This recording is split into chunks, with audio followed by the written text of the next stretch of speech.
સીધા બીજી એક એક્સરસાઇઝ કરીશું. જેની પાસે પેન હોય એ પેન, પેડ હોય તો પેડ, મોબાઈલ હોય તો મોબાઈલ, કઈ બી વસ્તુ હાથમાં લઈ લો. આપણે હાથ ઉપર રાખવાનું છે 3 મિનિટ સુધી. હાથ બદલવાનો નહીં, નીચે રાખવાનો નહીં. All ready? હલો? 3 પ્રકારના લોકો જવાબ નહીં આપે. All ready? ટાઈમ સ્ટાર્ટ્સ નાઉ. 3 મિનિટ સુધી આપણે હાથ નીચે નથી કરવાનો.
Last 1 minute.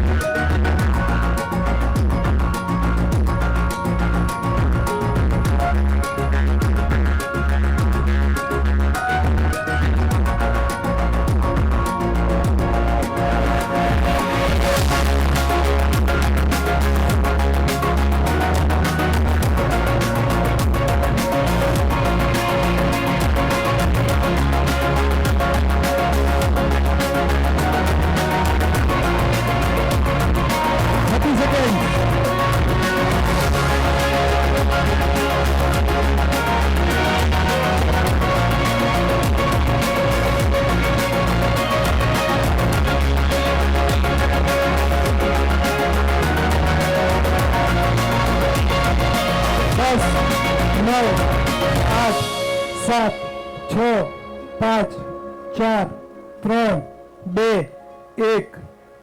હાથ નીચે નીચે. હાસ.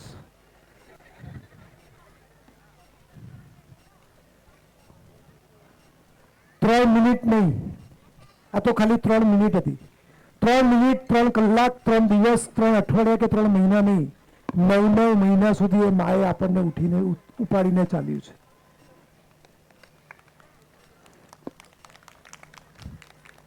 ખાલી વિચાર તો કરો કેટલું પેઇન લીધું હશે ને ત્યારે આપણે આ પૃથ્વી પર આવ્યા હશું ને આપણો જન્મ થયો હશે. ખાલી 1 કિલો શાકભાજી લઈને 1 કલાક ચાલવાનું હોય તો આપણે વારંવાર હાથ બદલવો પડે. એ માએ 9 મહિના સુધી કેવી રીતે ઉચકીને ચાલ્યું હશે. અરે એમને નથી કહેવાયું કે આપણે આપણી ચામડી ઉતારીને જૂતા બનાવીને પહેરાવીએ તો બી એમના ઋણમાંથી મુક્ત નથી થઈ શકતા. ભગવાન ગૌતમ બુદ્ધે કીધું છે માણસ આખી જિંદગી કંઈ ન કરે ને ખાલી એક જ કામ કરે ને માતા પિતાની સેવા કરે તો બી એના ઋણમાંથી મુક્ત નહીં થઈ શકે. હું ઈચ્છું છું હું 2 મિનિટ 3 મિનિટનો સમય મેક્સિમમ આપીશ. દરેક વ્યક્તિ ખોલે પેડ અને પેન, પેડ પેન નહીં હોય તો મોબાઈલમાં લખે કે મારા માતા પિતાના મારી ઉપર શું ઉપકારો છે. કારણ કે આ સેશન કોઈ લેક્ચર હજી ઈચ્છું છું કે આપણે રિયલાઇઝ કરીએ. કઈ યાદ ના આવે, કઈ વિચાર ના આવે, ખાલી એટલું લખજો મને જન્મ આપ્યો, આ પૃથ્વી પર આવવાનો મોકો આપ્યો, એ મારા પર મોટો ઉપકાર છે. દરેક માણસ જેને બી લખતા આવડતું હોય લખે, મોબાઈલમાં લખે, નોટપેડમાં લખે માતા પિતાના મારા ઉપર શું ઉપકાર છે.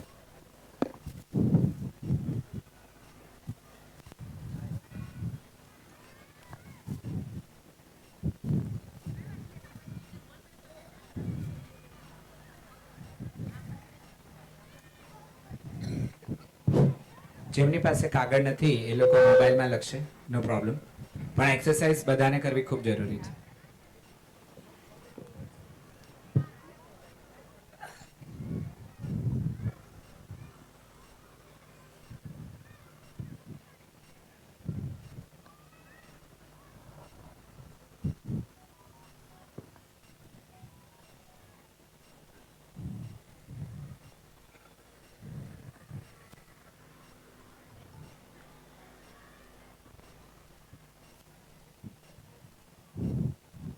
જન્મથી 2 વર્ષ ખાવા પીવા પીપી પોટી કોઈ વસ્તુનું ભાન નહોતું. નાનામાં નાની કાળજી રાખી. કેટલી વાર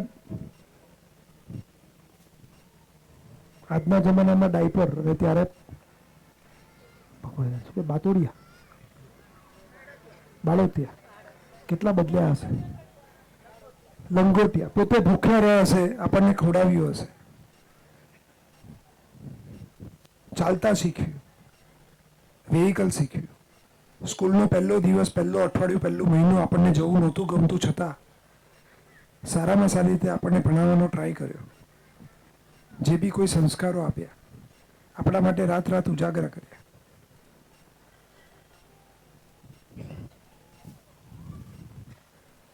કોઈક એવી ઘટના જે સ્પેશિયલ તમારી સાથે થઈ હોય તો એ લખી દો. લાસ્ટ 30 સેકન્ડ્સ આપું છું, પછી હું આગળ વધીશ.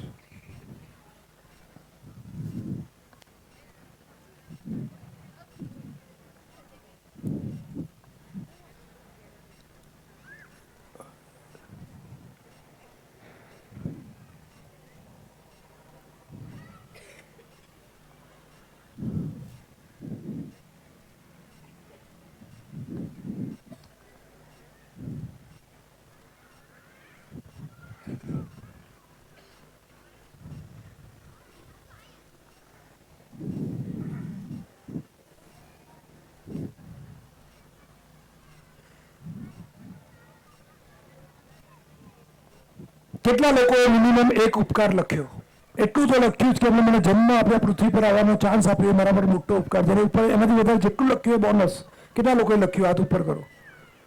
યસ, બહુ સરસ. આપણે સેશનને આગળ વધારીએ. જેટલું બી તમે લખ્યું છે તમે ઊભું રાખી દો. બધા અહીંયા ધ્યાન આપો. બીજા કશે ખોવાઈ નહીં જતા મોબાઈલમાં કે કશે, બધા અહીંયા જ રહેજો.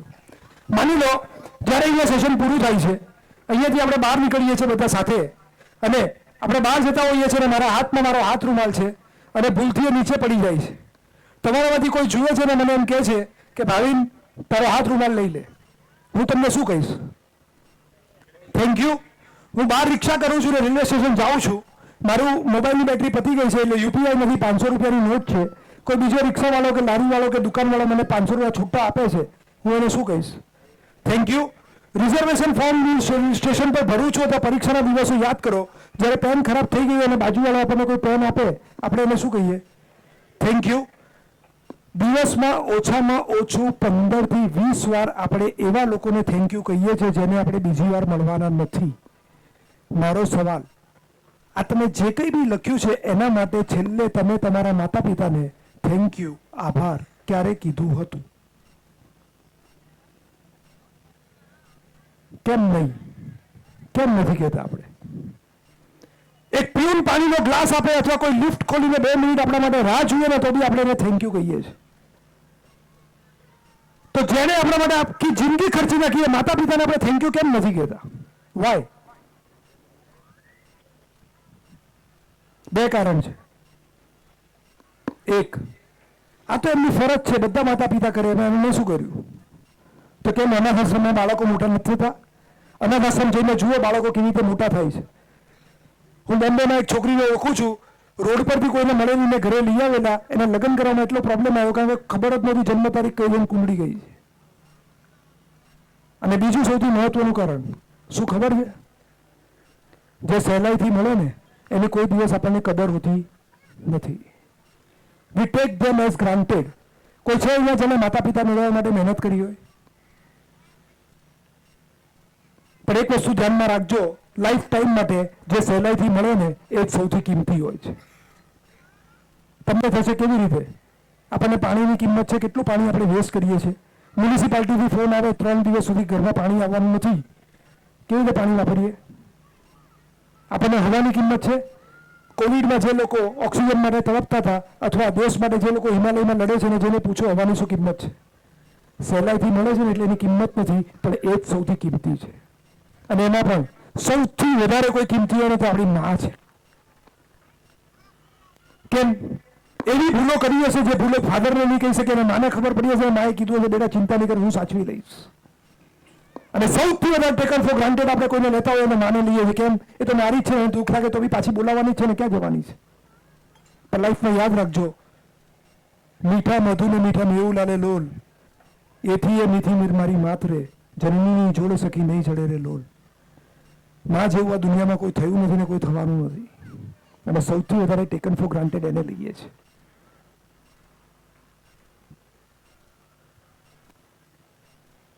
કેમ થેન્ક યુ નથી કહેતા આપણે? બર્થડે આવે કે એનિવર્સરી આવે ત્યારે પગે લાગી દઈએ એટલે થેન્ક યુ થઈ જાય. આ સેશનની સૌથી મહત્વની વિડીયો ક્લિપ બતાવું છું, પછી એક એક્સરસાઇઝ કરીશું.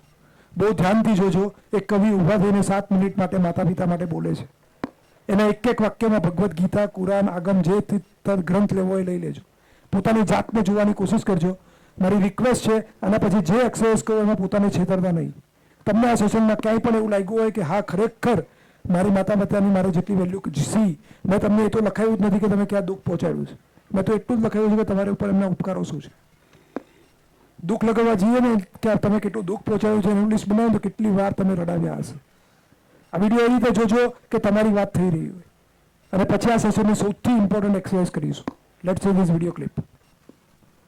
मैंने पिता पर कुछ पंक्तियां लिखी. अमिताभ जी, ये हरिवंश राय बच्चन जी की स्मृति में कार्यक्रम है, इसलिए मैं कुछ पंक्तियां पिता पर पढ़ना चाहता हूं. सुनिएगा. माँ पर और पिता पर कुछ पंक्तियां आपके बीच निवेदित करता हूं. आप यहाँ जितने लोग बैठे हैं, मुझे नहीं मालूम कि किनकी माँ जीवित हैं और किन्होंने माँ को खो दिया, पर मेरा व्यक्तिगत मत ये है कि जिनकी माँ जीवित हैं, जिनके पिता जीवित हैं, वो दुनिया के सबसे संपन्न लोग हैं, वो दुनिया के सबसे अमीर लोग हैं, वो दुनिया के सबसे धनाढ्य लोग हैं. याद कीजिएगा उन दिनों में जब हम चौके में, रसोई में बैठकर खाना खाया करते थे और माँ खाना बनाती थी. उस वक्त थाली पर बैठकर हमने जब भी इधर उधर देखा, वो माँ समझ गई और उसने नमक का डब्बा हमारी तरफ सरका दिया. हमारे बिना बोले को समझने वाली वो माँ, जब हम उसे खो देते हैं, वो माँ हमें बहुत याद आती है. वो माँ जो हमारे परीक्षा देते जाते वक्त दही की कटोरी लेकर शगुन बनकर आकर खड़ी हो जाती थी, उसे हम खो देते हैं. वो माँ हमें बहुत याद आती है. रमेश सोज की 4 पंक्तियां माननीय नेताजी यहाँ बैठे हैं, मैं पढ़ता हूँ. मुझे अच्छी लगती है कि बहुत रोते हैं लेकिन दामन हमारा नम नहीं होता. इन आंखों के बरसने का कोई मौसम नहीं होता.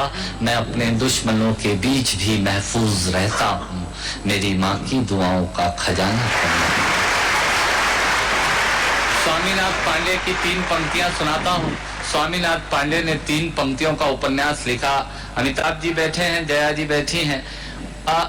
3 पंक्तियों में पूरा उपन्यास लिख दिया. उसने लिखा, एक विधवा माँ थी, उसके 2 बेटे थे. एक बेटा नीचे वाले माले पर रहता था, दूसरा बेटा ऊपर वाले माले पर रहता था.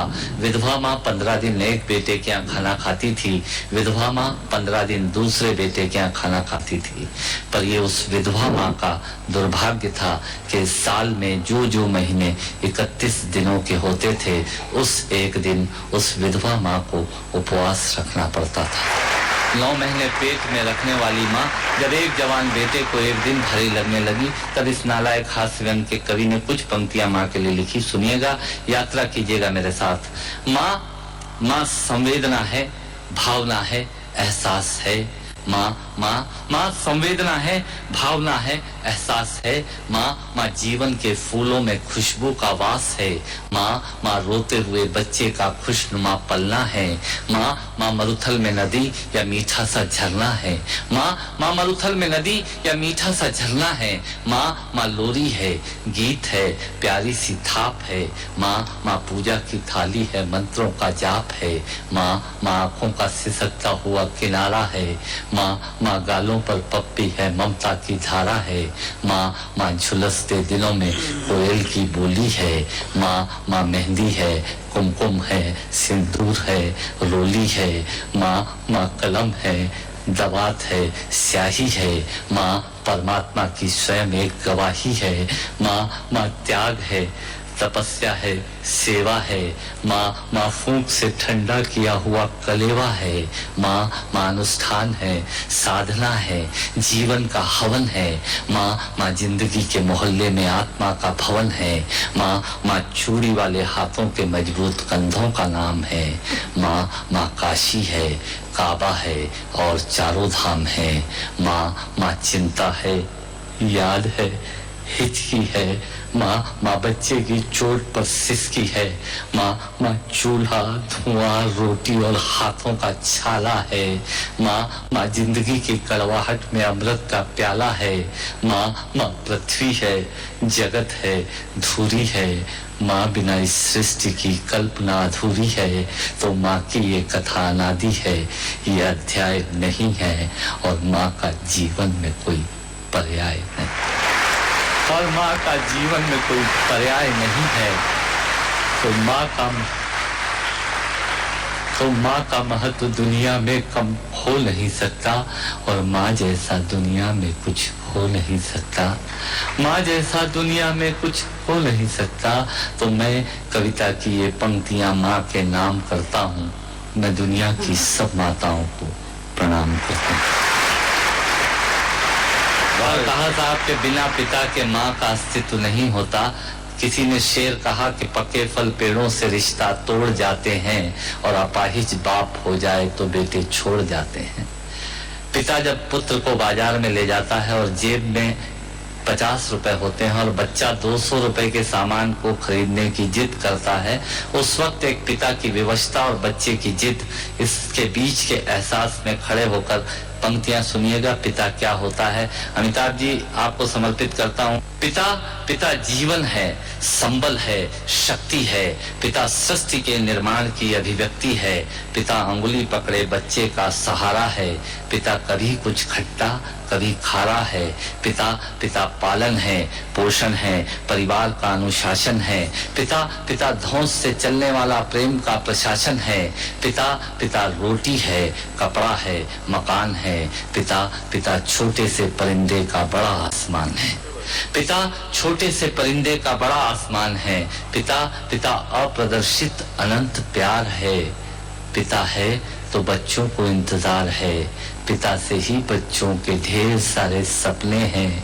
पिता है तो बाजार के सब खिलौने अपने हैं। पिता है तो बाजार के सब खिलौने अपने हैं। पिता से परिवार में प्रतिपल राग है। पिता से ही माँ की बिंदी और सुहाग है। पिता परमात्मा की जगत के प्रति आसक्ति है। पिता गृहस्थ आश्रम में उच्च स्थिति की भक्ति है। पिता अपनी इच्छाओं का हनन और परिवार की पूर्ति है।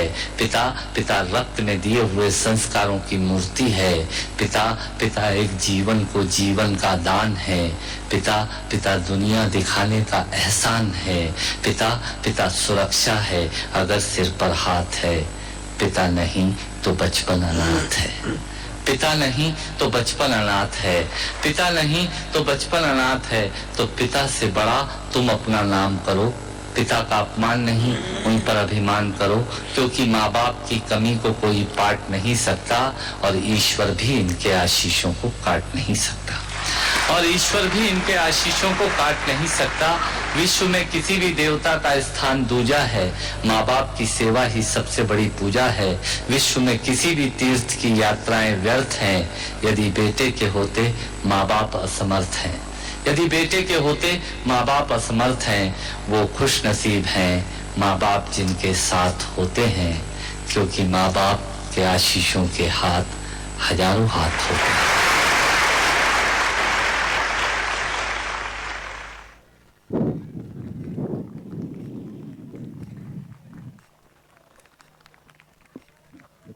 दुनिया की सभी तीर्थ यात्राएं व्यर्थ है अगर बेटे के होते माँ बाप असमर्थ है।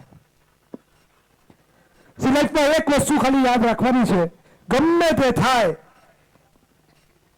એ જ ઘર હશે, એ જ બિસ્તર હશે, એટલે કે એ જ પલંગ હશે, એ જ કબાટ હશે, એ જ બેડ હશે, એ જ ઝૂલો હશે. જ્યારે માતા પિતા નહીં હોય ને ત્યારે અહેસાસ થશે કે જીવતા હતા ત્યારે સેવા કરી લીધી હોત તો આજે શ્રાદ્ધ કરવાની જરૂર નહીં પડત.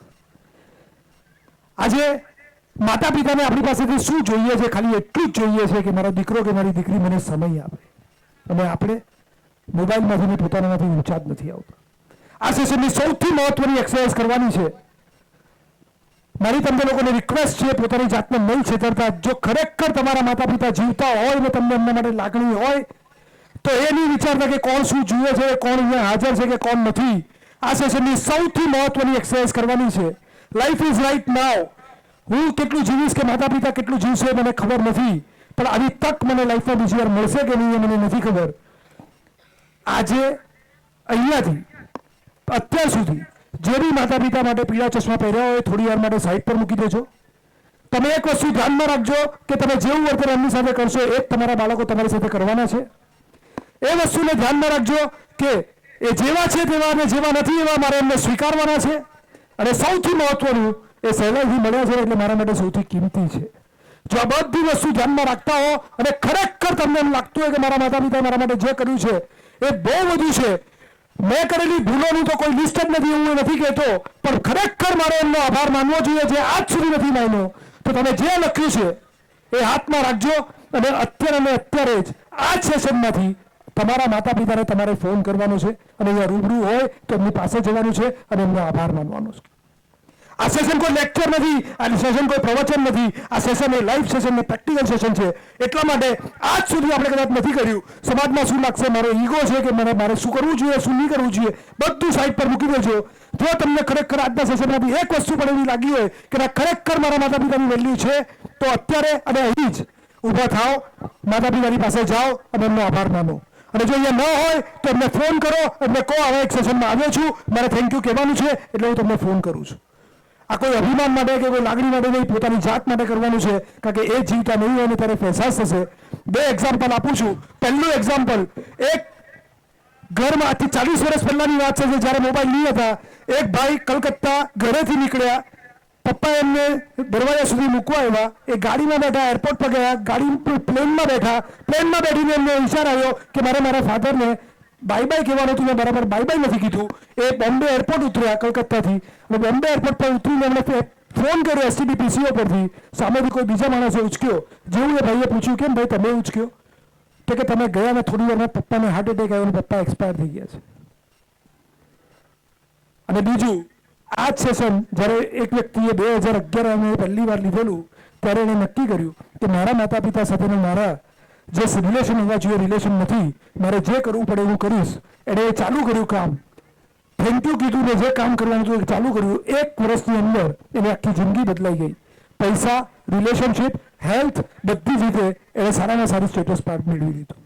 તો મારું તમને રિક્વેસ્ટ છે, મારું તમને ઇન્વિટેશન છે, હું 3 મિનિટનો સમય આપું છું. પોતાની જાતને છેતરતા નહીં, કોઈ જુએ છે કે નહીં એ વિચારતા નહીં. તમને ખરેખર લાગતું હોય કે મને આ સેશનમાંથી વેલ્યુ મળી છે અને મારે મારા માતા પિતા માટે કંઈ નહીં કરીને પણ એટલું કહીને ફોન કરીને એમનો આભાર માનવો જોઈએ. એટલા માટે નહીં કે ટેકન ફોર ગ્રાન્ટેડ છે કે મારો ઈગો છે, પણ મારે ખરેખર એમની સાથેનું બોન્ડિંગ વધારવું છે અને મારે પ્રેમ વધારવો છે. તો ડુ ઇટ રાઈટ નાઉ. 3 મિનિટનો ટાઈમ આપું છું. Go for it.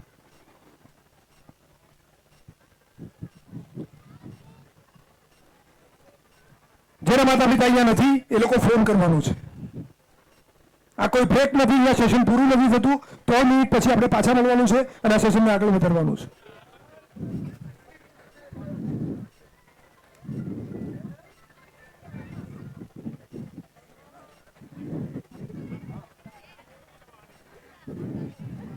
જેટલા ફેમિલીઝ આવ્યા છે આખું ફેમિલી ગોળ સર્કલમાં અલગ અલગ જગ્યાએ ઉભા રહી જાય, પોતાની જગ્યા છોડી દે. જેટલા ફેમિલીઝ નથી એ એમને ફોન કરવા માંડે, હું કરું જ છું.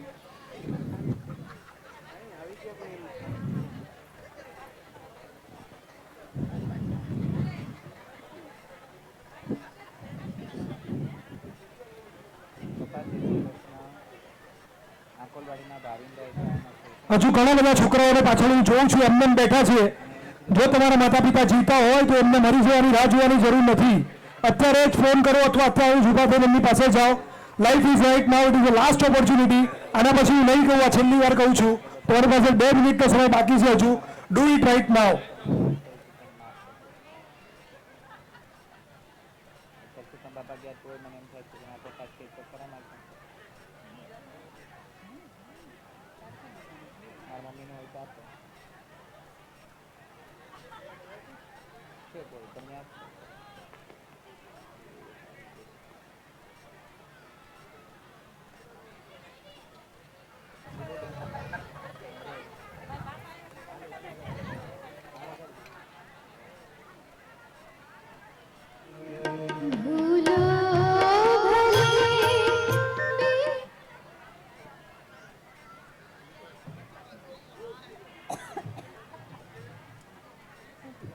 भूलो भले ફોન ચાલે.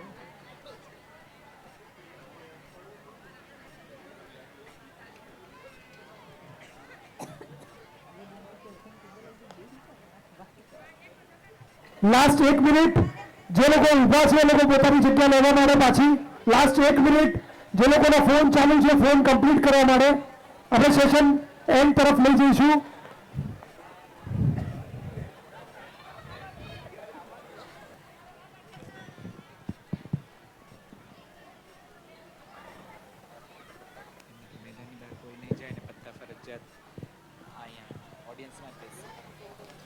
મારી આપ સૌની વિનંતી છે કે મેદાનની બહાર કોઈ નહીં જાય અને પોતપોતાનું સ્થાન ગ્રહણ કરશું.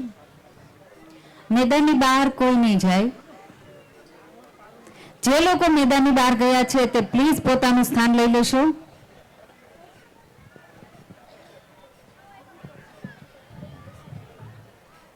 જે લોકો ત્યાં ઊભા છે દરેક વ્યક્તિ પોતાનું સ્થાન પાછું લઈ લે.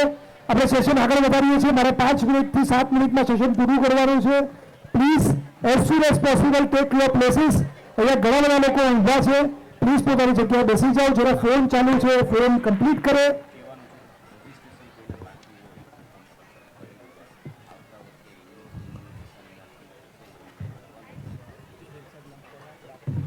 સાહેબ આપણે જગ્યા લઈ લઈશું. પ્લીઝ બેસી જઈશું.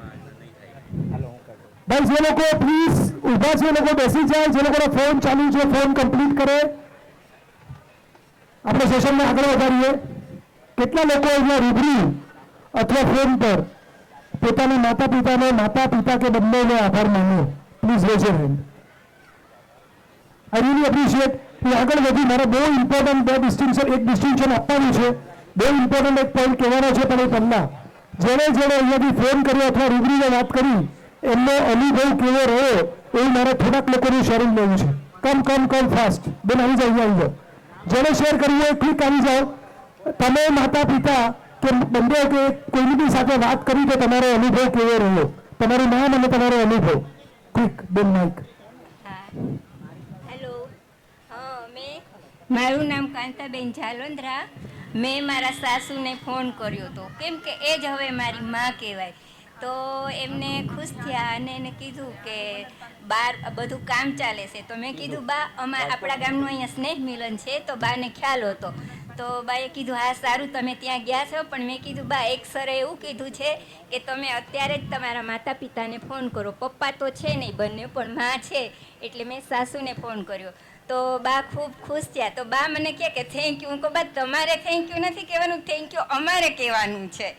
જો કે હું થેન્ક યુ તો દર એનિવર્સરી હોય કાંઈ હોય તો હું કરું જ. કેમ કે એ માતાએ મને એ માતાનો જે દીકરો છે એને એવા દીકરાને જન્મ આપ્યો છે કે મેં કોઈ દિવસ એવું વિચાર્યું નહોતું. એટલી હું એના થકી ખુશ છું. એટલે હું દર એનિવર્સરીમાં મારી બાને ફોન કરું છું સાસુને કે બા તમારો ખૂબ ખૂબ આભાર કે તમે આવા દીકરાને જન્મ આપ્યો. તો હું અને મારો દીકરો એટલા ખુશ થઈ કે મેં કોઈ દી સપનામાં પણ નહોતું વિચાર્યું કે હું આવી ખુશ હોઈશ. એટલે તમારો ખૂબ ખૂબ આભાર.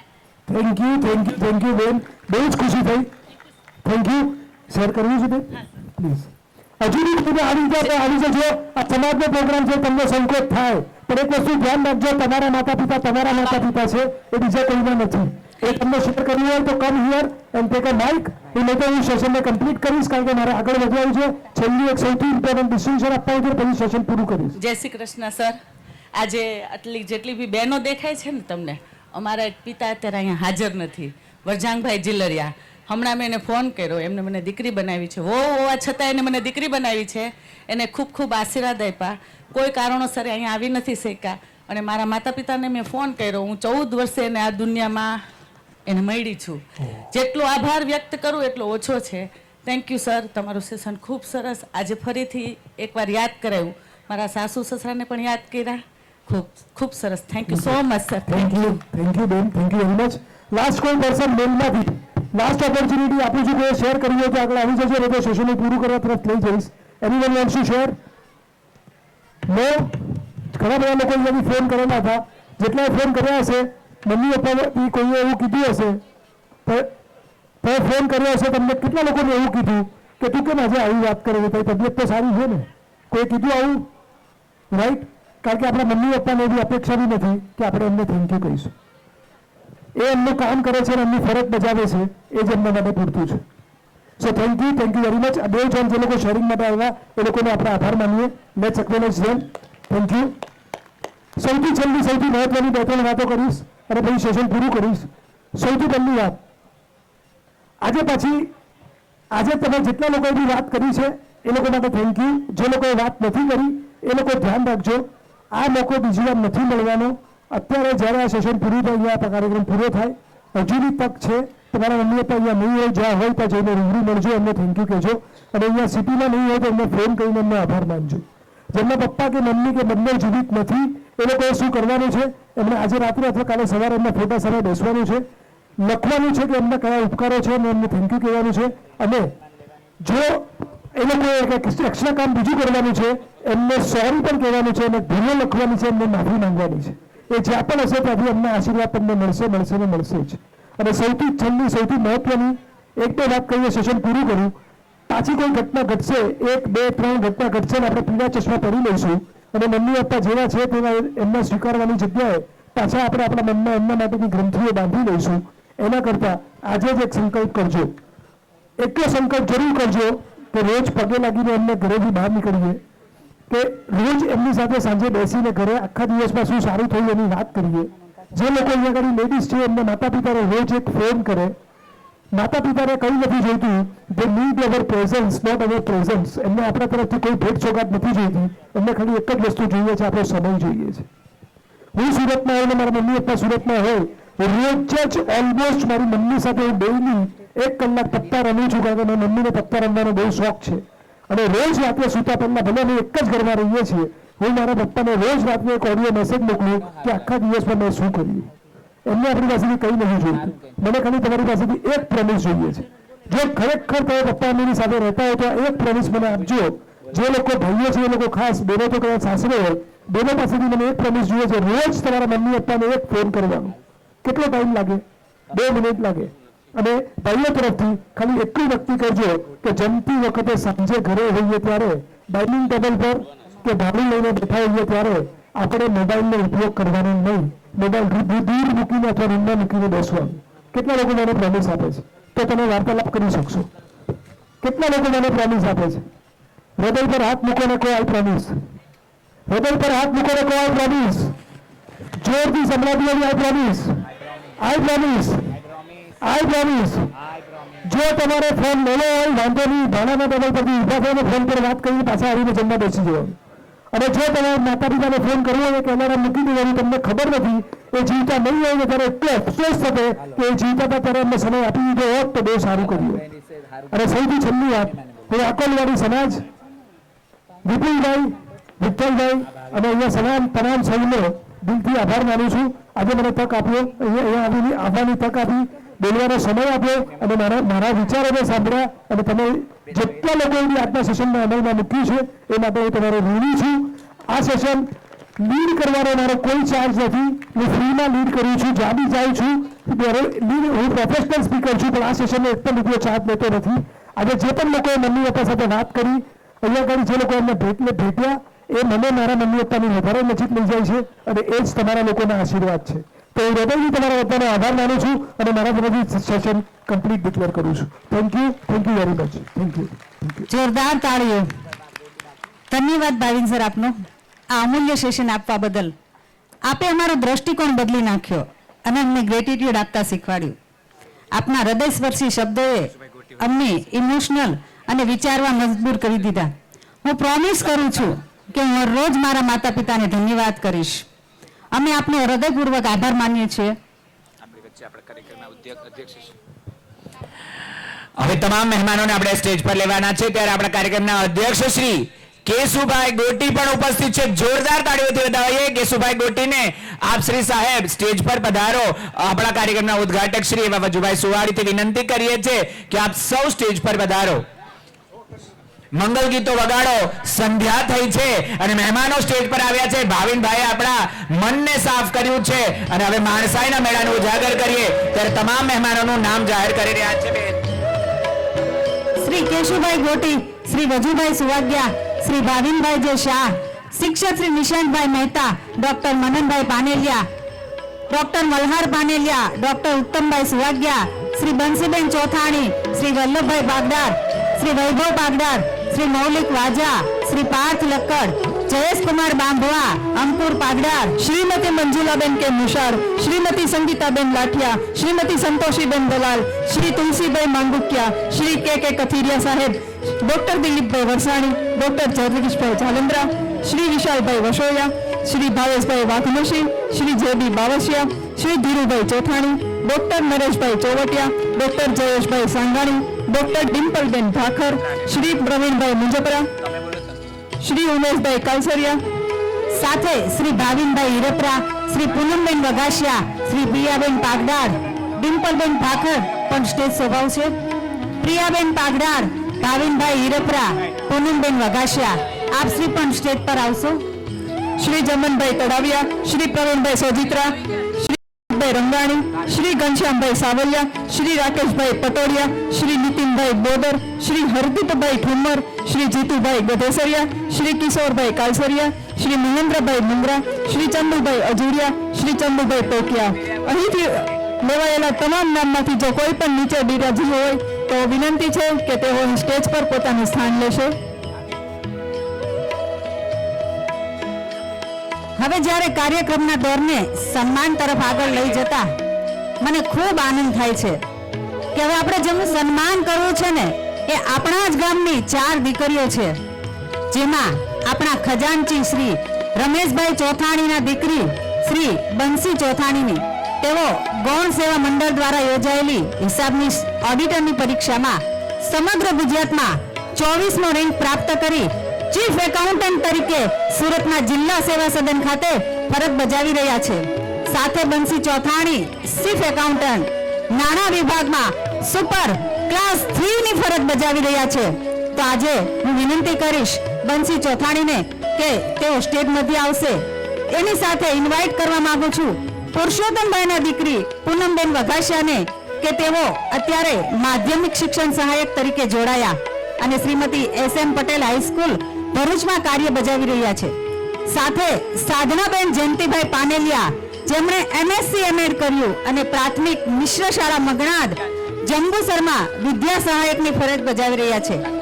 એવી જ રીતે વજુભાઈના દીકરી શ્રી પ્રિયાબેન વજુભાઈ પાગડાર M.Com B.Ed કરી ગ્રામ પંચાયત હાઈસ્કૂલ બિલખામાં ઉચ્ચતર માધ્યમિક શિક્ષણ સહાય તરીકેની ફરજ બજાવી રહ્યા છે. જેઓ કોઈ કારણોસર આપણી વચ્ચે હાજર નથી રહી શક્યા, જેની અમે નોંધ લઈએ છીએ.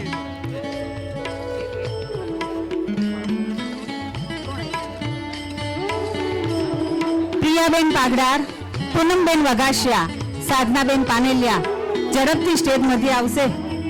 એમને સન્માનિત કરવા બંસીબેન ચોથાણી, મીરાબેન કાછડિયા, માજી પ્રમુખ શ્રી રીનાબેન ગધેસરિયા, માજી ઉપપ્રમુખ શ્રી શોભનાબેન ચોથાણી, માજી મંત્રી શ્રી નિહાબેન રાદડિયા, માજી સહમંત્રી શ્રી સંગીતાબેન ઝુલરિયા, ખજાન શ્રી ડિમ્પલબેન વઘાસિયા, અરુણાબેન ચોથાણી, અંજુબેન ચોથાણી, રીટાબેન સુવાગ્યા, રેખાબેન વઘાસિયા, ભાવનાબેન લક્કડ, નીતાબેન સોજિત્રા, જ્યોત્સનાબેન કથિરિયા, રીટાબેન સુવાગ્યા સૌ ઝડપથી સ્ટેજ પર આવો અને આપણા ગામના ગૌરવને ઉપરનું ટ્રોફી પુસ્તક આપી સન્માનિત કરશું. જુઓ સાહેબ, અહીંયા જે સ્ટેજ પર મહેમાનો બેઠા છે એમને કેવું છે આ અમારા ગામની વહુવારુઓ છે. એ અમારા ગામની દીકરીઓનું સન્માન કરી રહ્યું છે. આંકોલવાડીએ હંમેશા નારી તત્વનું સન્માન રાખ્યું જ છે. અમારી દીકરીઓ જ્યારે આટલી આગળ વધે છે અને અમારી વહુવારો આગળ વધે છે, એનાથી વિશેષ ગૌરવ શું હોય? જોરદાર તાળીઓથી વધાવીએ આપણા ગામની દીકરીઓ. બંસીબેન ચોટાણી, પૂનમબેન વઘાસિયા સાથે પ્રિયાબેન બાગડા અત્રે ઉપસ્થિત નથી રહી શક્યા અને સાધનાબેન પાનેલિયા પણ ઉપસ્થિત નથી રહી શક્યા. કોમર્સમાં શિક્ષણ સહાયક, સાયન્સમાં શિક્ષણ સહાયક અને માધ્યમિક અને પ્રાથમિક શિક્ષક સહાયક વરસાણી સાહેબ, શિક્ષણમાં અમારું આટલું યોગદાન આંકોલવાડી પરિવાર તરફથી છે. કેશુભાઈ પાનસુરિયા હંમેશા કહેતા હોય, આંકોલવાડી પરિવારના લોકો કઈ ઘંટીનો લોટ ખાય છે. ખૂબ ખૂબ ધન્યવાદ. આ તમામ બહેનોનો પણ ખૂબ ખૂબ આભાર. શ્રી સમસ્ત આકોલવાડી પરિવાર આજે 23મો સ્નેહ મિલન માનવ વિકાસ મહોત્સવ માનસાઈનો મેળો દ્વારા એકતા, સ્નેહ, માનવીય મૂલ્યો ઉજવવાની સાથે આપણા યુવાનો, બાળકો અને આગામી પેઢીને સંદેશ આપી રહ્યું છે કે ભલે કોઈ પણ યુગ આવે, માનસાઈ ક્યારેય જૂની નથી થતી. અને આ વાક્યને સાર્થક કરતા આપણા મહેમાનો પણ આપણને આજે એવા જ મળ્યા છે કે જેમનામાં માનસાઈના દીવા ઝળહળી રહ્યા છે. તો મારે એક વાત કરવી છે. ક્યારેય કલ્પના કરી છે આપ સૌએ કે આંખો ન હોય તો શું થાય? અને હું તો એ કલ્પના કરીને પણ ડરી જ જાઉં છું. એક નાનું બાળક જન્મતાની સાથે જ દ્રષ્ટિહીન હોય કે આંખની ખામી લઈને જન્મે, ખૂબ પીડાદાયક હોય છે દર્દ. અને આ દર્દ ડોક્ટર ભાવિન પટેલ ના જોઈ શક્યા અને હમણાં એક મહાયજ્ઞ થયો. આપણને સૌને જ ખબર હશે કે સ્વામી વિવેકાનંદ નેત્ર મંદિરમાં જે મહાયજ્ઞ થયો એની હું પોતે સાક્ષી છું. એટલે કદાચ ભાવિનભાઈ પટેલ માટે મારે એક અલગ જ ગ્રેટિટ્યુડ છે. જરૂરિયાતમંદ લોકો માટે પૈસાના અભાવના કારણે જે લોકોની દ્રષ્ટિ ખોવાઈ જાય છે, એમના મોતિયાબિંદના નિઃશુલ્ક ઓપરેશન કરી ડોક્ટર ભાવિનભાઈ એમને દ્રષ્ટિ પાછી લાવી આપે છે. અત્યાર સુધીમાં તેમણે 29,000થી પણ વધુ આંખના મોતિયાબિંદના નિઃશુલ્ક ઓપરેશન કર્યા છે. જે નવજાત શિશુ હોય, જેમના પડદા ડેવલપ ના થયા હોય, જે બાળકો એકદમ નાના 1 યા 2 મહિનાના હોય, એવા બાળકોની હાઈએસ્ટ સર્જરી કરી ચૂક્યા છે. જરૂરિયાતમંદ લોકો માટે આવો સંકલ્પ લઈ એમણે સ્વામી વિવેકાનંદ નેત્ર મંદિર ટ્રસ્ટ હોસ્પિટલ કરી અને મને એ પણ સૌભાગ્ય મળ્યું છે કે એ હોસ્પિટલમાં હું જોબ કરી રહી છું. જ્યારે આવા સેવાભાવી વ્યક્તિત્વનું જ્યારે સન્માન થઈ રહ્યું હોય ત્યારે હૃદયથી તાળીઓ પડવી જોઈએ અને એમને આશીર્વાદ મળે કે આવા સંકલ્પો તમારા વધુને વધુ પૂરા થાય એવી શુભેચ્છા સાથે ભાવિનભાઈ વિશે હું કહું તો એ ડોક્ટર નથી પણ એક સંત છે. એમની આ હૃદયની વિશાળતા છે કે જેમણે આ પ્રોબ્લેમ માટે પોતે નેમ ધારણ કર્યું છે. ખૂબ સાદું અને સરળ વ્યક્તિત્વ ધરાવતા એવા ભાવિનભાઈ પટેલને આપણે સન્માનિત કરવા છે. ત્યારે હું વિનંતી કરીશ મયુરભાઈ વિરડિયા, ભાવિનભાઈ શાહ અને પરેશભાઈ પાનેલિયાને કે તેઓ સ્ટેજ પર આવશે. સાથે વિનંતી કરીશ ભાવિનભાઈ પટેલ, આપ પણ સ્ટેજની મધ્ય આવશો. આવો સાહેબ, અમારે તમારું સન્માન કરવું છે અને અમારું સન્માન સ્વીકારો. જોરદાર તાળીઓ થઈ જાય આ માણસાઈના દીવા માટે. આ એક એવો દીવો જળવડી રહ્યો છે જેમણે એવું બીડું ઝડપ્યું છે કે કોઈ આંખના અંધાપાથી વંચિત ન રહે, કોઈને આંખનો અંધાપો ના આવે. મયુરભાઈ વિરડિયા, ભાવિનભાઈ શાહ, પરેશભાઈ પાનેલિયા. ડોક્ટર ભાવિનભાઈ આપણને અહીંયા આમંત્રિત કરી રહ્યા છે કે નવસારી સુપા ગામ ખાતે જ્યાં 16 વીઘામાં સ્વામી વિવેકાનંદ નેત્ર મંદિર હોસ્પિટલ આકાર પામી રહી છે, ત્યાં તારીખ 4 જાન્યુઆરી રાત્રે 8:30 કલાકે હાસ્ય કલાકાર જગદીશભાઈ ત્રિવેદી અને એમની સાથે ઓસમાણ મીર અને એમના પુત્ર આમિર મીર રસરંગ ડાયરો લઈને આવી રહ્યા છે, જ્યાં આપણને સૌને આમંત્રણ છે. જેમને વીઆઈપી પાસ નિઃશુલ્ક મળશે અને જેમને પાસ જોઈતા હોય તે અજય રાદડિયા યા તો મારો કોન્ટેક્ટ કરે. હવે આપણે કાર્યક્રમના દોરને આગળ વધારીએ છીએ ત્યારે આપણે રાજુભાઈ વિઠ્ઠલભાઈ લુણાગરિયા, પ્રમુખ શ્રી સુરવાગીર અત્રે ઉપસ્થિત છે, એમની નોંધ લઈએ છીએ. સાથે ડોક્ટર મનન પાનેલિયા પણ રાજકોટથી પધાર્યા છે, એમની પણ નોંધ લઈએ છીએ. આપણી વચ્ચે અત્યારે આપણા કાર્યક્રમના અધ્યક્ષ શ્રી એવા શ્રી કેશુભાઈ ગોટી જ્યારે ઉપસ્થિત છે ત્યારે એમનું વિશિષ્ટ અને અતિ વિશિષ્ટ સન્માન કરવા જઈ રહ્યા છે. ત્યારે હું કેશુભાઈને વિનંતી કરીશ કે આપ શ્રી સ્ટેજ મધ્ય પધારો. નેહાબેન. આપણા કાર્યક્રમના મુંગટ કહેવાય એવા આપણા અધ્યક્ષ શ્રી એટલે અધ્યક્ષ કાર્યક્રમના સૌથી સર્વોચ્ચ શિખર પર જે બિરાજતા હોય, જેની ઉપર કાર્યક્રમનો મુંગટ હોય એવા આપણા અધ્યક્ષ શ્રી કેશુભાઈ કોટી વિશે તમને વાત કરું તો મિત્રો, આપણી પાસે કેટલો ટાઈમ છે? આપણે નોકરી કરીએ છીએ કે ધંધો કરીએ છીએ તો આપણે આપણો ધંધો મોટો થાય, આપણું પરિવાર મોટો થાય એટલો ટાઈમ કાઢીએ છીએ. પણ ક્યારે એ વિચાર્યું આપણે જો રૂપિયાવાળા થઈ જઈશું તો સામેવાળો એક પછાત વર્ગ એ મોટો નહીં થાય તો આપણા છોકરાઓનું શું થશે? પણ કેશુભાઈ ગોટીએ આવું વિચાર્યું કે જો એક જ સાઈડથી સમાજ ઊંચો આવતો જશે તો બીજી સાઈડથી સમાજ નીચો બનતો જશે, અને એવું ન થાય એ બેલેન્સ કરવાનું જે કામ છે તે પોતે કેશુભાઈ ગોટીએ કરપાડ્યું.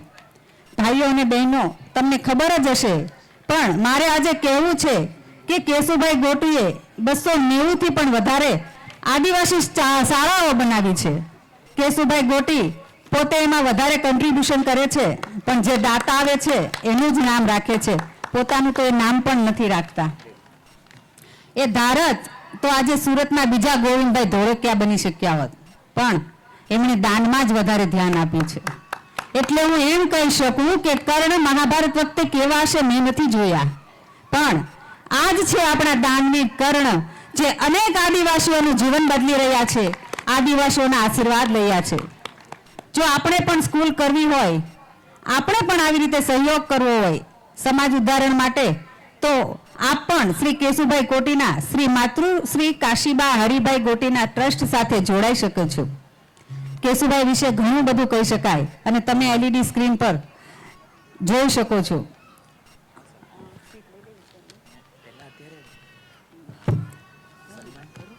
તો વિનંતી કરીશ કેશુભાઈ ગોટીનું સન્માન કરવા માટે પ્રમુખ Shri Vipulbhai Kachhadiya, doctor Babubhai Chothani, Mansukhbhai Hirpara, Bharatbhai Vaghasiya, doctor VP Suvagiya સાહેબ અને રામજીભાઈ વડીલ સ્ટેજ પર આવી સાથે મહેન્દ્રભાઈ જીલરિયા પણ જોડાશે અને ઉપરનું સ્મૃતિભેટ પુસ્તક અને પાઘડી પહેરાવી આપણા અધ્યક્ષ શ્રી કેશુભાઈ ગોટીને સન્માનિત કરશે. પ્રમુખ Shri Vipulbhai Kachhadiya, doctor Babubhai Chothani, Mansukhbhai Hirpara, Bharatbhai Vaghasiya, doctor VP Suvagiya સાહેબ અને રામજીભાઈ વડીલ.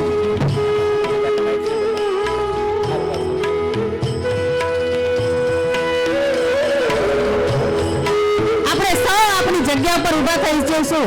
આપણા અધ્યક્ષ શ્રી જ્યારે સન્માનિત થઈ રહ્યા હોય ત્યારે જોરદાર તાળીઓથી વધાવીએ એમને. જનની જણ તો દાતા જણજે, કા સંત કા સૂર, નહીં તો માતું વાંજણી લેજે, મત ખોજે તારો મૂળ. જેણે પોતાનું ન વિચાર્યું, આદિવાસી બાળકો માટે યજ્ઞ કર્યો છે એવા કેશુભાઈ માણસાઈનું મોતી છે.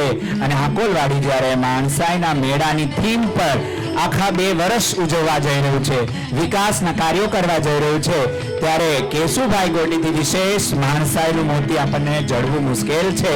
આપ શ્રીનું અમે હાર્દિક સ્વાગત કરીએ છીએ કેશુભાઈ શ્રી. Thank you. સાથે સાથે આપણે કેશુભાઈને સાંભળવાના પણ છે, અને જ્યારે કેશુભાઈ બોલતા હોય ત્યારે આપણે એક પણ બાળક કે કોઈ પણ વ્યક્તિ અવાજ નહીં કરે. જે પાછળ વ્યક્તિ ઊભા છે એમને મારી વિનંતી છે કે પોતાનું સ્થાન લઈ લેશો.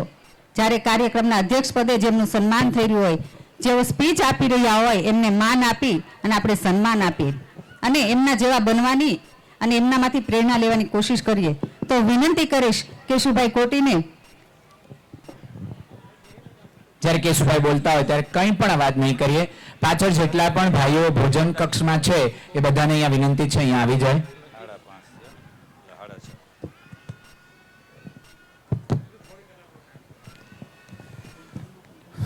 સમસ્ત આકોલવાડી ગીર પરિવાર સુરત મુકામે ગૌરવ અતિથિ વિશેષ શ્રી મુખ્ય મહેમાનશ્રીઓ, માનવંતા ગામના પ્રમુખશ્રીઓ તેમજ આ ટ્રસ્ટના પ્રમુખ અને કાર્યકર્તાઓ, સ્વયંસેવકો, દાતાઓ, ભાઈઓ, બહેનો, બાળકો અને બાલિકાઓ અને સમસ્ત સ્ટેજ પર બેઠેલા સર્વ સાથીદારો, બહુ ખુશીની વાત છે. પહેલા તો ભાવિનભાઈ જે વાત કરી મેં સાંભળી નહીં, એટલે વાત કરવાનું હવે પૂઠું જેને કહેવાય પીંડો કેમ બાંધવો એ અઘરું પડશે. તમે સમજ્યા વાત આખી. પણ માણસાઈનો મેળો ત્યાં શીખવાનું હોય એટલે તમારા સંચાલકો આયોજકો ખૂબ વિવેકી છે કે નામ બહુ સારું રાખ્યું કે માણસાઈનો મેળો એટલે ખરા વિચાર આવે ને આ કાર્ડ હાથમાં આવે કે આ પ્રોગ્રામમાં આવવું હોય તો એમ થાય ભાઈ માણસાઈનો મેળો એટલે આપણે વિચારવું તો પોઝિટિવ સારું પડે ને ઊંચું ને ઊંડું ને લાંબુ અને વિશાળ વિચારવું પડે. અને માણસાઈના મેળામાં શીખવાનું હોય. પણ હવે હું લેટ એટલે પડ્યો કે મને સહી આવજો કીધું હતું, હું ઘરે નવરો જ બેઠો હતો, વહેલો એવો તો સારું હતું. હવે બીજું કે અહીંયા ભાવિનભાઈ ડોક્ટરનું સન્માન થયું. બેને ખૂબ ભાવિનભાઈની વાત કરી પણ તાળીઓ ન પડી. મારો એવો અનુભવ છે કે 2000ની સાલમાં સૌરાષ્ટ્ર જલધારાની જવાબદારી જુનાગઢ જિલ્લાની મારી પાસે હતી. અઠવાડિયું હું જુનાગઢ જિલ્લામાં ગામડામાં ફર્યો હતો. તમારો કયો જિલ્લો મને ખબર નથી, પણ મને કોઈ પૂછે કે તમને ત્યાં વિશેષતા શું લાગી, તો મને લાગ્યું કે ત્યાં હૃદયથી જીવતા ભાઈઓ બહેનો છે. પણ આ તાળીમાં કંઈ દેખાણું નહીં ભાઈની. તમે સમજ્યા વાત આખી કે આટલી ઊંચી ડિગ્રી, આટલા સફળ ડોક્ટર અને એને આવો વિચાર આવે જ્યાં એબાઉટ બધી થઈને એબાઉટ રોજે 500 ઓપીડી અને સુરતના શ્રેષ્ઠ પડદાના ડોક્ટર, અને એને વિચાર આવે કે મારે લોકોનો અંધાપો દૂર કરવો છે અને આ ઉંમરમાં સમર્પિત થઈ જાય, દુઃખી લોકો માટે સમર્પિત થઈ જાય. એ કેવા આજથી 3 વર્ષ થયા છે, એનો પરિવાર આખો ટેન્શનમાં આવી ગયો. એમના મધર, એમના ફાધર, એમની સિસ્ટર, એમના ધર્મપત્ની, એમના મિત્રો, એના કે આ ભાઈને હું ભૂત વળી ગયું છે. રિયલી વાત કરું છું, એકદમ પાગલ થઈ ગયેલ માણસ હતો. તે ઓલા બધા મૂંઝાઈ ગયા. પછી મારા ફાર્મ ઉપર 50 જણાનું જમવાનું રાખ્યું અને આ ભાવિન પટેલને મેં નીચા ઉતાર્યા. નીચા એટલે 10મે માળે હતા ને, ત્યાંથી તમે હતા ભાવિનભાઈ તેથી નહોતા, નીચે ઉતાર્યા.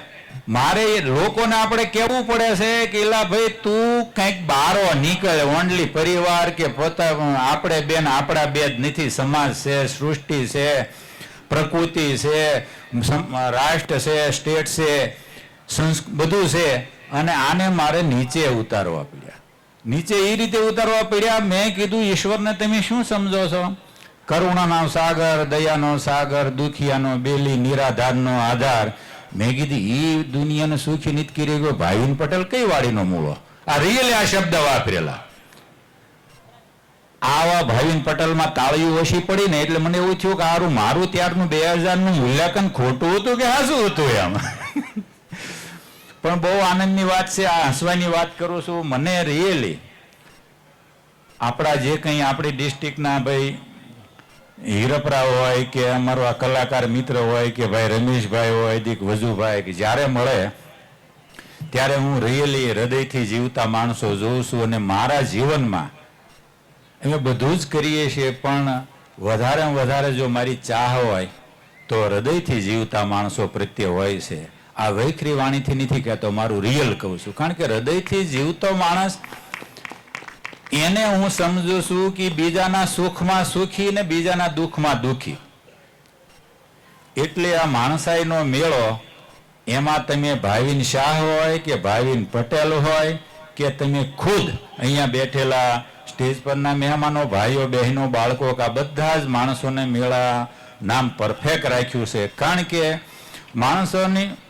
માણસાઈનો મેળો એનું જ નામ છે કે કોઈ પણ ક્યાંય પણ સુખી થાય એટલે એ ઈશ્વરને પ્રાર્થના કરે કે ધન્યવાદ છે તે એને સુખી કર્યો. અને કોઈ દુઃખી થાય તો ઈશ્વરને પ્રાર્થના કરે. કોઈને નડે નહીં બને એટલી મદદ કરે અને કોઈને પ્રોબ્લેમ હોય તો સેતુ બનવાનો ટ્રાય કરે કે સમાધાન કરવાનું, એને બગાડવાનું ટ્રાય ન કરે. આને માણસાઈ કહેવાય ને આવા માણસાઈના મેળામાં મને આવવાનું ભાગ્ય સાંપડ્યું તે બદલ તમારા આયોજકોનો આભાર માનું છું. બીજું કે આમાં મા બાપની વાત કરી છે, ભાઈ શાહે આમાં લખ્યું છે એટલે, પણ થોડુંક એમાં શું છે કે મા બાપાએ થોડું સમજવું પડે એવું છે.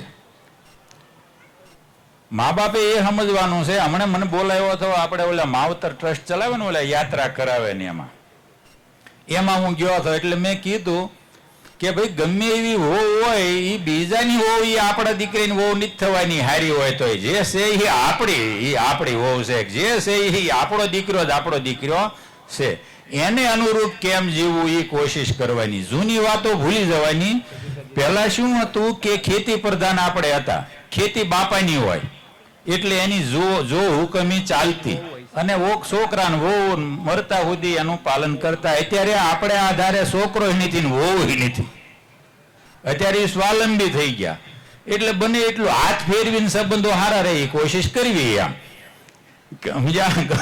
કારણ કે એક નિયમ છે કુદરતનો કે ગમે એવો માણસ ખરાબ હશે ને તોય તે એના 5, 10, 25 બહુ ચાહકો હશે અને એના માટે એ આમાંનો બહાર ગમે હાડ લૂંટ બધું કરતો હશે, પણ અમુક લોકોની સપોર્ટ પણ કરતો હશે. કારણ સપોર્ટ કોને કરે છે? માણસ એના ગમતામાં રહેતા હોય એને. એટલે દીકરા અને વહુએ તો મા બાપના ગમતામાં રહેવાનું છે, પણ મા બાપે પણ દીકરીઓને વહુ એના ગમતામાં રહેવાની કોશિશ કરવાની છે આ સુખી સંસાર માટે. કે ભાઈ મા બાપે જન્મ આપ્યો ને આમ ને બધું અમારે કહેવું પડે ને કરવાનું, બધી વાત હાશી, પણ એક હાથે તાળી પડતી નથી. ભાઈ હું વાત કરી ખબર નથી, પણ અમે તો કઈ વખતા નથી એટલે હાડબીડ ચલાવીએ છીએ. બીજી વાત રહી કે સુરતમાં આપણે છીએ બહુ ભાગ્યશાળી છીએ કે અહીંયા એટલા માર્ગદર્શનના પ્રોગ્રામો થાય છે અને આપણે બધા એક જગ્યાએ ભેગા થયા છીએ. એના બહુ બધા પ્લસ પોઈન્ટ છે અને જો એ પ્લસ પોઈન્ટ આપણે પોઝિટિવલી જીવનમાં ઉતારીએ તો આપણે પ્રમાણિકપણે વિચારી શકીએ કે આપણે આગળ વધવું. એટલે આપણે ત્યાં આગળ વધવું એટલે ઓનલી એક પૈસાને માનવામાં આવે છે ને આ એટલી બધી વિકૃતિ થતી જાય છે ને, એટલે આપણા બાપ દાદાના જે આપણને સંસ્કાર હતા ને એ ભૂલવાડી દીધા છે, કયા નીતિમત્તાના, સિદ્ધાંતના, પુરુષાર્થના. એટલે આપણે બહુ ભાગ્યશાળી છીએ, પણ તકલીફ શું છે કે ઓનલી પૈસા સિવાય આપણે બહુ ઓછું વિચારીએ છીએ. નથી વિચારતા એવું હું નથી કહેતો, ઓછું વિચારીએ છીએ. તો પૈસા સિવાય શું વિચારવું જોઈએ કે જેટલું જનરલ નોલેજ હોય એટલું તમને બિઝનેસમાં પણ કામ લાગે, જીવનમાં પણ કામ લાગે, તમને પરિવારમાંય કામ લાગે, તમે સર્વિસ કરતા હોય ત્યાંય કામ લાગે, બિઝનેસ કરતા હોય ત્યાંય કામ લાગે, મુસાફરી કરતા હોય ત્યાંય કામ લાગે, બીમાર પડ્યા હોય તો ત્યાંય કામ લાગે, ક્યાંય વાંધો પડ્યો હોય તો જનરલ નોલેજ ક્યાંથી આવે છે? જનરલ નોલેજ વિના ગમે એટલે આખી પૃથ્વી કોઈને કોઈ લખી દે તો પણ એ સુખી થઈ શકે નહીં. પણ જનરલ નોલેજ સાથે સરળતા હોવી જોઈએ, વિવેક હોવો જોઈએ. વિવેક વિના સૃષ્ટિમાં કોઈ સુખી થઈ શક્યું નથી ને એના માટે આપણે ભાગ્યશાળી છીએ. સાશ વારે અહીંયા આપણે માર્ગદર્શનના પ્રોગ્રામો થયા કરે છે, પણ આપણામાં વાંચનની ટેવ બહુ ઓછી છે અને સાંભળીએ છીએ પણ સાંભળીને એનું આપણે એનાલિસિસ નથી કરતા, એનાલિસિસ મનન નથી કરતા. મનન, ચિંતન, નિધિધ્યાસ આ બધું કરતા નથી. કારણ કે આપણે બધા આમાં ખેતી સાથે જોડાયેલી, આપણને ખબર છે ગાય, ભેંસ, બળદ ખાય પછી શાંતિથી બેઠો હોય ત્યારે વાગોળે, કારણ કે જે ખાધેલું છે એને ચાવે ત્યારે એ પચીને પસે અને લોહી બને છે. એમ આપણે સારી વાત સાંભળીએ કે સારું પુસ્તક વાંચીએ પછી એને વાગોળવાનું હોય છે. એટલે એ જો આપણને આદત પડી જાય ને તો જીવનમાં આપણે જે પ્રશ્નો છે ને પ્રશ્નો હલ આપણે પોતે જ કરીએ, બીજાનો સપોર્ટ ઓછો લેવો પડે ને પહેલા તો પ્રશ્ન ઊભા જ ઓછા થાય. કારણ કે પ્રશ્ન ઊભા થતા જ રોકવાની આપણી પાસે આવડત આવી ગઈ, આપણી પાસે જનરલ નોલેજ હોય, પણ એમાં શરત છે કે પોઝિટિવ અને સરળતા હોવી જોઈએ. એટલે આ ટેવ જો આ પાટીદાર સમાજમાં અને બધા જ સમાજમાં, સોરી હું માફ કરજો, અહીંયા સમસ્ત છે એટલે માફ કરજો યાર, સોરી, અહીં બધા પટેલ પટેલ જ બોલાય છે ને હું ભૂલ, માફ કરજો પ્લીઝ. માનવ માત્રમાં જો એ ટેવ પડી જાય ને, આપણે શું છે સોરી માફી ગજવામ લઈને જ ફરીએ છીએ, આપણને કોઈ વાંધો જ નથી માફી માંગવામાં, કારણ કે એના જેવું કોઈ મને તરવાર કદાચ કોક લૂંટી લે તૂટી જાય. આ માફી વાળું શસ્ત્ર એવું છે ને, એ જેમ કે ઓલું કે ને ચોર ના લૂંટે ને ખાધ્યું ના ખૂટે, એટલે આ શસ્ત્ર મને કામમાં બહુ આવ્યું છે, એટલે માફ કરજો. તો સુરત એક એવી સિટી છે કે ઓલવેઝ પોઝિટિવ વિચારતું સિટી છે, અને એમાં આપણે રહીએ છીએ, પણ આપણે જૂની મેથડને મૂકતા નથી. એક બાજુ આપણે જૂનું પકડી રાખવું છે, એક બાજુ યુરોપ અમેરિકાનું પકડી સ્વીકારતા જઈએ છીએ, અને વચમાં પીટાતા જઈએ છીએ. આમાંથી થોડું બહાર નીકળવા માટે અમારી જેવા આગેવાનોએ પહેલ કરવી જોઈએ. પણ ઘણા એમ કે ફલાણા ભાઈ એટલો લગ્નમાં ખર્ચ કર્યો અને એ ગામને ઉપદેશ આપ્યા, પણ એની પાસે પૈસા હોય ને એમાં 1% ખર્ચ હોય છે. કેટલા ટકા? 1%, વધીને 10%. 10% ઉપર પૈસા વાળો ખર્ચ કરતો નથી લગ્નમાં, વધીને 10%. એટલે આપણે એને દુર્ગુણ જોવાની જરૂર નથી, આપણે શું કરવું એ જોવાની જરૂર છે. આવો મારો અનુભવ છે. આપણે એને જે એને 1% 10% ફરક શું પડે ને, આપણે એ જે 5, 10, 15 લાખ 5 વર્ષ લાગે છે, અને એને હિસાબે આપણે દીકરા દીકરીને શિક્ષિત બનાવી શકતા, અથવા તેને નાનો મોટો બિઝનેસ કરવો હોય 5-10 લાખની મદદ નથી કરી શકતા. અને ગામની બહુ ચિંતા કરીએ કે મેં પહેલાના આમંત્રણ હું ત્યાં જમી આવ્યો છું અને મારે નહીં બોલાવા તો શું. મારા દીકરાના લગ્ન મેં સાદાઈથી કર્યા હતા, ગામને બતાવવાનો જ કર્યા, કોઈને સલાહ આપવાનો જ કર્યા. પણ હવે વાત નીકળી છે તો એક પ્રવીણ મહેતા કરીને છે, એ મને કે કેશુભાઈ તમે ગામની ત્યાં જમી આવ્યા તો હવે તમે નહીં બોલાવો તો મેં કીધું ગામની ત્યાં જમવા ગીત મારી પાસે ટિફિન મને મોકલ્યું હતું, કીધું ત્યાં જવા આવવાનો ખર્ચો કરું ને તો હું ઘરે બે નિષ્ઠાન જમી લઉં કે ત્યાં એની શોભા માટે મને બોલાવ્યો હતો, એટલે એને મને જમાડ્યો મારે જમાડવો. એટલે હું કહું છું લોકલાજ જેને કહેવાય આડંબર, લોકલાજ રાખવી હોય તો નીતિમત્તામાં રાખીએ, સિદ્ધાંતમાં રાખીએ, સંબંધોમાં રાખીએ, પરોપકારમાં રાખીએ, બીજાના દુઃખમાં ભાગ લઈએ, એ નથી રાખવી આપણે. અને અહમ વાળી, જેને અહમ કહેવાય કે કોણ મને શું કહે છે, એની પાછળ આપણો છૂપો અહમ છુપાયેલો છે. જો અહમ લેસ થવું અઘરી વાત છે, કારણ કે હું જો મારામાં અહમ ન હોય ત્યાં બોલી જ નહીં, એટલે મારામાં પણ અહમ છે, પણ અહમમાં વિવેક. બાકી તો સ્વમાન સિવાય જીવન શક્ય મને લાગતું નથી. આપણે વાત કહીએ કે ભાઈ ભક્તિ કરવી અને રાખ થઈને રહેવું, પણ એ મેળ મને નથી બેસતો, કારણ કે આપણે સંસાર વ્યવહારમાં છીએ, બધું જ કરવું છે, ઘર ચલાવવું છે, છોકરા છોકરી પરણાવવા છે, એને શિક્ષણ આપવું છે, ધંધા રોજગાર કરવા છે, એટલે સ્વમાન હોવું જોઈએ. સ્વમાન છે એ અહમનું બચ્ચું છે એવું મને લાગે છે, કારણ કે એના સિવાય સ્વમાન પ્રગટે નહીં. સ્વમાન વગરના માણસો હોય એ ક્યાંય કરી શકે નહીં કશું.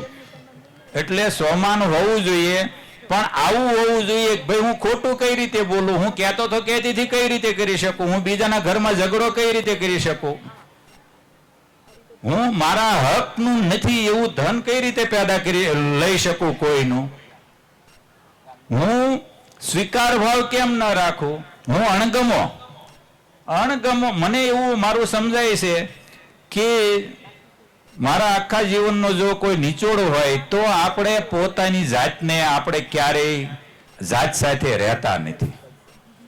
આપણે આપણી જાત સાથે જો રહેતા થઈએ કે ભાઈ મને ઈર્ષ્યા થઈ, એની કારણ શું છે, કારણ જોઈએ ને તો આપણી જ ભૂલ હોય. આપણી ઈર્ષ્યાથી સામેવાળાને કઈ ફરક પડવાનો નથી. આ મારો અભ્યાસ છે, મને ઈર્ષ્યા થતી હોય ત્યારે જ ખબર હોય ને, આ વાંચી મને જ બોલતો. મને એમાંનો કોઈ અણગમો થયો કે ભાઈ આ મારો ભાઈ વજુભાઈ પ્રત્યે અણગમો થયો તો હું તરત મારો પ્રશ્ન થવો જોઈએ કે વજુભાઈ પ્રત્યે અણગમો થયો એમાં કેશુભાઈને શું ફાયદો? તો મારો એવો અનુભવ રહ્યો છે કે કોઈ 100% નુકસાન વાળું હોય તો આ ધંધો છે. ઈર્ષ્યા, અદેખાય, અણગમો. એનું કારણ શું છે? તમને એમ થાય કે એનું કારણ શું? આપણે સુખી થવું હોય તો આમાંથી બહાર આવવું જોઈએ, મને એવું લાગે છે. કારણ કે ઈશ્વરે જે કે પ્રકૃતિ આપણને જે ઉર્જા આપી છે ને, જેને શક્તિ કયો, બુદ્ધિ કયો, વિચારવાની તાકાત કયો, પ્રશ્નો ઉકેલવાની તાકાત કયો, કે જે કંઈ કયો, શારીરિક બળ કયો, એ આપણે જે માનસિક તાકાત છે ને, એ માનસિક તાકાત આપણે આમાં વાપરી નાખીએ છીએ, જેને ઉર્જા હું કહું છું. આ ઉર્જા ઈર્ષ્યા, અદેખાય, અણગમો, કોઈના સુખ, કોઈ સુખી થાય તો આપણેથી રહેવાની, કોઈ દુખી થાય તો આપણે સુખ આનંદ માણીએ. આની અંદર આપણી જે ઉર્જા છે ને એ વપરાઈ જાય છે. એટલે જે આપણે જીવનમાં કરવું છે ને એના માટે બહુ ઓછી ઉર્જા, એટલે એને આપણે શક્તિ કહીએ, ઓછી બચે છે. એટલે આપણને સફળતા મળતી નથી. સફળતા ન મળે એટલે આપણે કર્મને દોષ દઈએ, પાડોશીને દોષ દઈએ, કાં ભાગીદારને દોષ દઈએ, કાં ભાઈને દોષ દઈએ, છેલ્લે સમાજને, એનાથી આગળ જઈએ તો ગવર્મેન્ટને. બસ આમાં જ આખું જીવન પૂરું કરીએ છીએ. પણ રિયલી પોતાની જાતને જો તપાસીએ તો ભાઈ હું નથી સફળ થયો, પણ ભારતમાં, આપણે ભારતની જ વાત કરીએ, એટલા કરોડો સફળ થયા છે. એ જ આ જ પરિવાર છે, આ જ રાષ્ટ્ર છે. તો એનું શું કારણ? કારણ કે એણે પોતાને જે કરવું છે ત્યાં લક્ષ્ય બનાવ્યું છે. લક્ષ્ય બનાવ્યું છે અને નીતિમત્તા સાથે બનાવ્યું છે અને સમર્પિત ભાવે લક્ષ્ય બનાવ્યું છે. અને એણે ઓલા દરવાજા બંધ કરી દીધા છે, ઈર્ષ્યાના ને અણગમાના. એ દરવાજા બંધ કરીને જે કંઈ ઈશ્વરે કે પ્રકૃતિએ એને જે તાકાત, શક્તિ કે ઉર્જા આપી છે એને સફળ થવું છે એ માર્ગે એકાગ્ર કરીને ત્યાં 100% એ યુઝ કરે છે.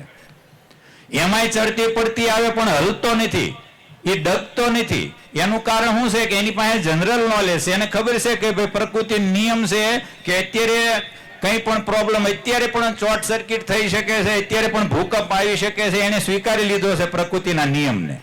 એટલે એ ક્યારેય વિચલિત નથી થતો અને એ છેલ્લે સફળ થાય છે. અને આપણે શું કરીએ છીએ? માફ કરજો, આપણે આપણા ઈષ્ટદેવ, આપણા ગુરુ કે કુળદેવી, આના હિસાબે સુખી થવા માંગીએ છીએ.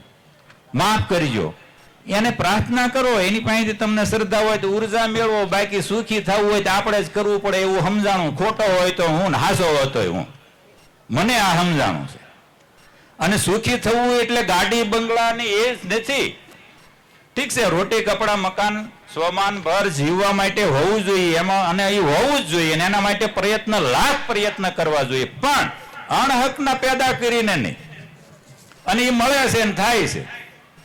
પણ આ જે સુખ છે એ સુખી થવા માટે કોઈને એમ હોય કે આ સુખી કરી દે, આ સુખી કરી દે, તો જે ગરીબ છે એને કોઈ, પછી આપણે ત્યાં એટલા બધા અલગ અલગ કે ભાઈ કોઈ દુખી છે તો કે પૂર્વના ભોગવે છે, કોઈ પાપ કરે છે ને સુખી છે તો કે એ પૂર્વના કર્મનું અત્યારે સુખ છે. આમાં જ બધા બહાર નીકળીને જે દેખાય છે ને એને માનતા થઈ જાવ. ઓલું ખોટું છે એવું કહેવાની જરૂર નથી, એ હાસું છે બધું. પણ આપણે અત્યારે સુખી થવું છે તો આપણે જે દેખાય છે ને એને માનતા થઈ જઈએ. એટલે ઉર્જાનો ખોટો ખર્ચ બચાવી અને એકાગ્ર મને, એકાગ્ર બુદ્ધિએ આપણે જે કામ હાથમાં લીધું છે એ સફળ થવા માટે સમગ્ર શક્તિ ત્યાં જેની વપરાય છે એ માણસ જ સફળ થાય છે. તમે જે સફળ થયા હોય ને એના ઉપર એનાલિસિસ કરજો, તમને તરત જ આ તમને મળી જશે. બસ વિશેષ તો બહુ આનંદ થયો. બીજો આનંદ એ થયો કે આમ ભારતમાં બહેનોની સંખ્યા ઓછી છે ને ભાઈઓની વધુ છે, અને અહીંયા ભાઈઓની ઓછી છે ને બહેનોની વધુ છે. એ બદલ આકોલવાળીને ખૂબ ખૂબ અભિનંદન. બાકી તો બહુ બધી વાત છે પણ વધારે વાત નથી કરતો. પણ ઘરમાં કે સમાજમાં કે રાષ્ટ્રમાં એકલે હાથે તાળી નથી પડતી. એકબીજાના સ્વભાવ, એકબીજાની મનોસ્થિતિ, આપણા ઘરની આર્થિક સ્થિતિ એ સમજીને સૌએ રહેવું જોઈએ. અને એકબીજાને સમજી અને એકબીજાના જે સ્વભાવ છે એને અનુરૂપ એની હારે વર્તન કરીએ તો સફળતા પરિવારમાં કે બિઝનેસમાં કે જીવનમાં કે મિત્રોમાં કે સમાજમાં કે રાષ્ટ્રમાં બધે આ રીતે મળે છે એવો મારો અનુભવ છે. અને આપણે આશા રાખીએ કે આંકોલ વાળી જે કંઈ એ સમાજના જે કોઈ બધા જ ભાઈઓ બહેનો બાળકો બુઝુર્ગો બધાને જ ઈશ્વર સુખી રાખે એવી શુભકામના સાથે મારી વાત પૂરી કરું છું. જય હિન્દ, જય ભારત.